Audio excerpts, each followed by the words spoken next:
Thassit Station, December 24th, 6717. The air shimmers with a mix of trepid anticipation and somber remembrance for New Year's Eve, now only a week away, yet underneath the festive glow, unease simmers. BGC vessels cast ominous shadows from orbit, flickering like a blue flame whenever they eclipse the parent star. Murmurs of pirates and terrorists plague the crowds, with the cult of Aiktalat Vovohu chanting cryptic warnings from their darkened alcoves, sprawled throughout the station. In the Great Balustrade, an enormous upper-middle-class structure just adjacent to the Grand Bazaar, the Gimbal family occupies a sleek four-room house. Redwood floors imported from the Terran ruins shine beneath the home's synth steel walls, giving the place a nice touch of luxury amidst the station's industrial sprawl. If they look one direction, they can see the grandiose beauty of the Grand Bazaar, all its traders and its hustle and bustle. Yet in the other they see a deep, demonstrably vast chasm, its surface from this height more comparable to a circuit board than anything human. Locals call it the abyss. They live a comfortable life, but the station speaks to you. AFGS or gravity generators flicker wildly. Security drones hover in the artificial dawn, flickering red light, recording every move you make. The glass pane TV sparks to life, the shrill news anchor breaking the morning quiet as usual. Holiday sales are going through the roof in the Grand Bazaar today. Stock up on all the party supplies you need before the New Year's rush, she confidently chirps, segueing into BGC patrol updates. Elvin, already up and at her workbench, adjusts a microgravity calibrator with deft hands. Her latest invention, a nano repair swarm, hovers nearby, millions of tiny bots buzzing as they repair a crack in the wall. "Calvin, get your butt up now. Don't make me get Grandpa," she sternly shouts. Calvin groans, but eventually slogs his way to the kitchen table. "Goody, you're up. Get your breakfast in you. You're helping me before you go to school." Ambry, an adorable little girl with long locks of brown hair and the brightest blue eyes, bounces into the room with a little mini drone buzzing around her head, like it's her pet. "Can I help you, Mama?" "Please." Elvin lets out a little breathed chuckle and smiles, handing her a harmless circuit board. "Here you go, beautiful. You can match the colors on the control matrix for me." Across the room, Matlin is found making love to a synth coffee and arguing politics with Carvin. Carvin, Elvin's father, who can be found sipping Martian whiskey in his armchair most days, grumbles out, "I'm fucking telling you, Matty boy, the BGC is rigging the AFGs." Matlin retorts with, "No man, I'm not stupid." If anything is happening in the maintenance decks, it's got to be the Kokavim Ratzach and their jihad. There is no reason for the BGC's fleets to be this close to the station. It doesn't make any sense. Elvin just laughs and rolls her eyes, not saying anything to ruin their fun. She activates the house's quantum comms hub, what looks like a glass ball sitting on a metal shelf, that syncs with her neural implant projecting her day planner into the living room. "Lights at 80%, she commands, and the room lights up with an orange, warm glow. Courtesy of a custom circadian lighting system she had Matlin call an installer for. Calvin, finished with his plasma puffs, fumbles with the nanoswarm controls, scratching at the one marked over his eye. "You know, Mom, I could just hack the school's neural sim and download my lessons faster." Elvin looks up at him, raising an eyebrow. "Don't even think about it. Not smart," she retorts. Calvin jokingly responds with, "Aw, why not? Because shortcuts and cutting corners and taking the easy way out is how you break things. You are already in the top 15 percentile of your age group in the entirety of Thassit." That puts you in line to become a cartographer in a couple years. Why do you possibly need to blow your brain up like that, she says, washing her dishes from breakfast. Calvin grins and chuckles sheepishly. Okay, Mom, I won't, I promise. His gaze drifts over to Padro's Colt in its locked case, a relic from a brother he barely knew. Ambry, in her innocent delight, is meanwhile chasing her drone around and giggling. She got bored of the control matrix and wanted to play. Mama, help me get it. Help me get it, she says, giggling with all the glee in the world. Elvin laughs, her heart swelling at the joy her daughter is feeling. An hour later, Calvin slouched into his neural sync chair, the hiss of its cushions a dull hum against the buzz in his head. The EduPod's sterile walls loomed, a cage of white polymer and blinking drones, but his mind was elsewhere, out among the stars, tracing paths through nebulae and uncharted sectors. Cartographers don't sit still, he thought, fingers itching as the headrest glowed blue, ready to dump another day's worth of warp equations and trade regulations into his skull. He'd rather map the Magellanic Clouds than memorize fuel ratios any day. The chime sounded and the neural link snapped on, flooding his brain with data. Most kids zoned out, letting the stream wash over them. But Calvin's eyes flicked to the chair's access panel. He'd heard rumors, whispers in the station's corridors, of hidden cartography archives tucked behind Thassit Guard firewalls. Star charts of lost sectors, forbidden zones, places no one talked about. If he could just see one, he'd be one step closer to escaping this orbiting rock and becoming the cartographer he was meant to be. Drones are distracted. Vex is yelling at Tarlo again. Calvin smirked, popping the panel loose with a practiced flick. A tangle of wires and chips winked back at him. A challenge he couldn't resist. Just a peek, he told himself, rerouting a connector, then bridging a circuit with a scavenged microchip he kept in his pocket. He wasn't here to make the download comfy.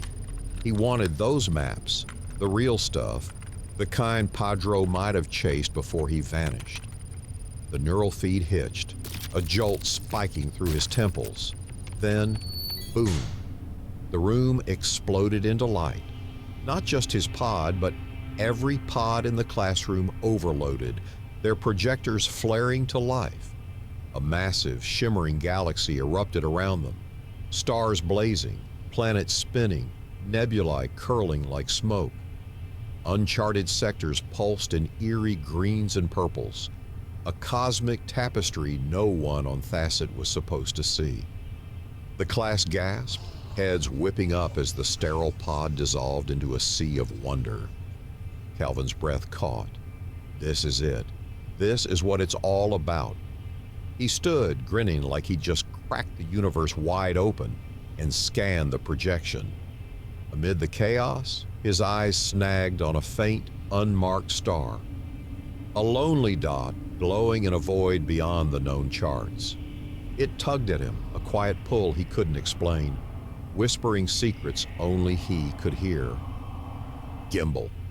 Instructor Vex's shout sliced through the awe, her augmented eyes flashing red as she stormed across the pod.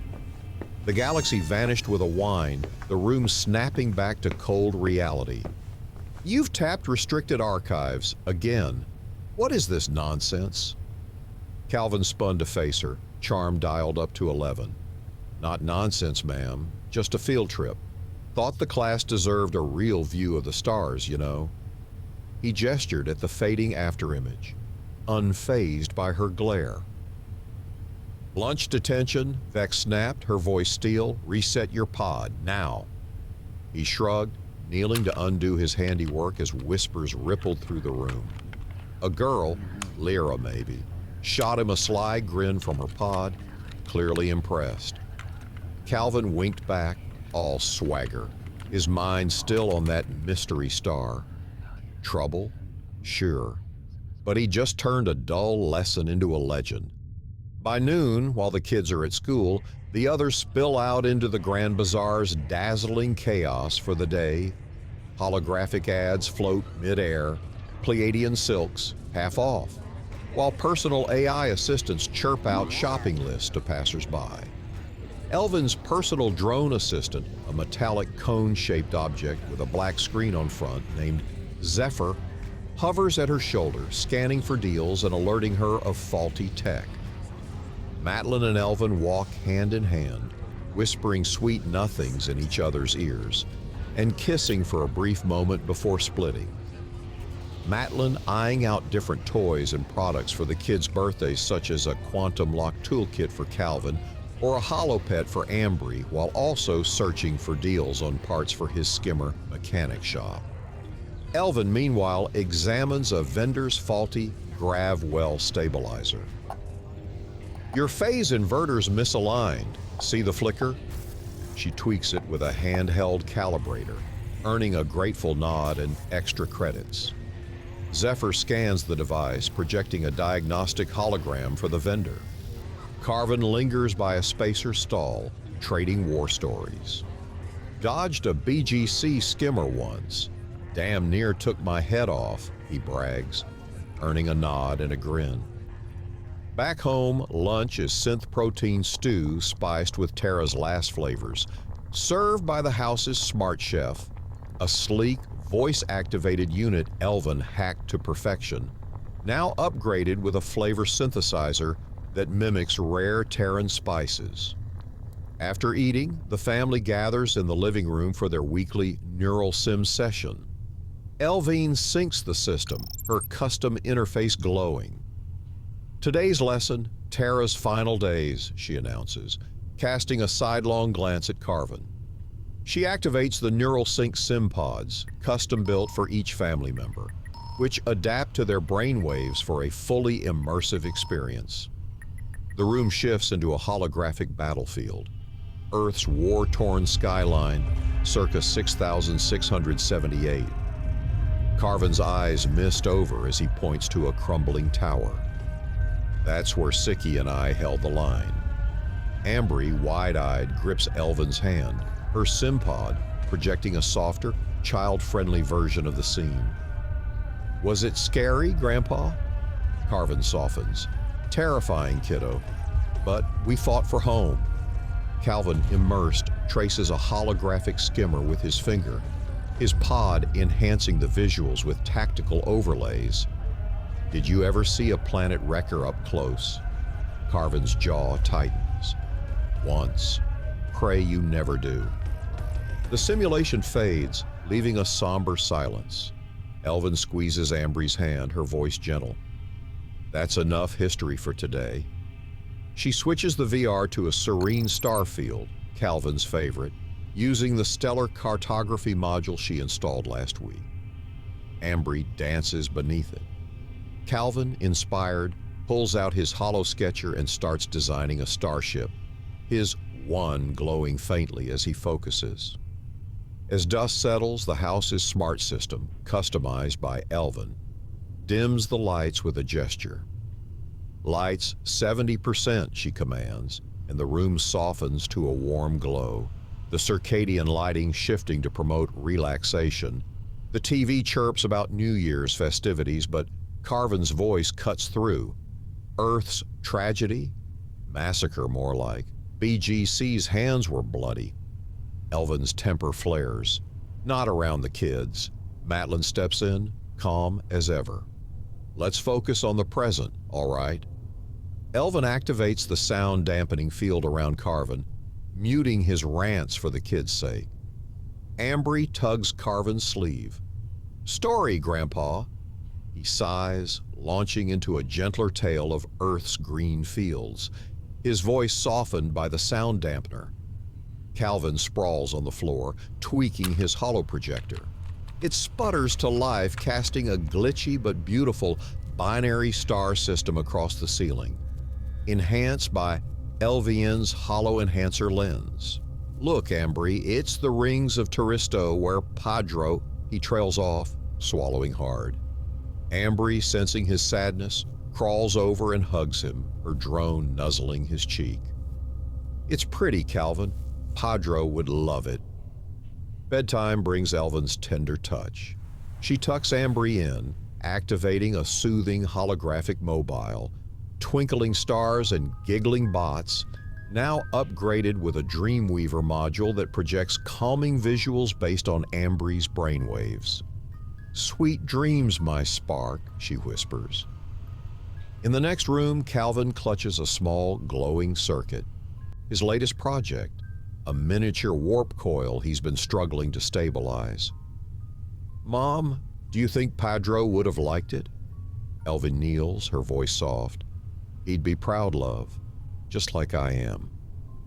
She adjusts the coil with a quick tweak, stabilizing it, and Calvin looks up to her, tears forming in his eyes, going in for a deep hug. "I love you, Mom." Elvin embraces him, just as deeply. "I love you too, hun, and I miss him too." She kisses him on the top of the head. "But don't think this means I'm gonna go soft on you for what happened at school today.